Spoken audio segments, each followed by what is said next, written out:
These ruins tell part of the story of Yemen's war since Saudi Arabia and its allies launched a military campaign against Houthi rebels a year ago.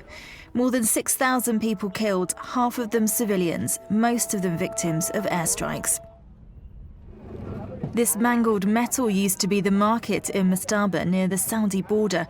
119 people were killed here, 24 of them children, by one of those airstrikes. Mutana Bashir lost her husband and 2 sons in the bombing.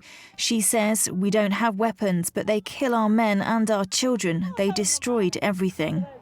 The Saudis say they were targeting fighters and are investigating, but the UK, France and America's arms sales to the Saudis are coming under focus as the civilian toll mounts.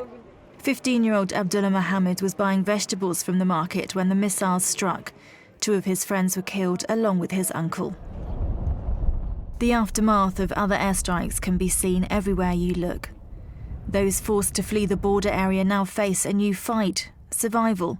More than 2.5 million people have fled their homes across Yemen, many living in camps like this. "I have no food to feed my son," Abdullah says. He's been sick for a month and it's getting worse.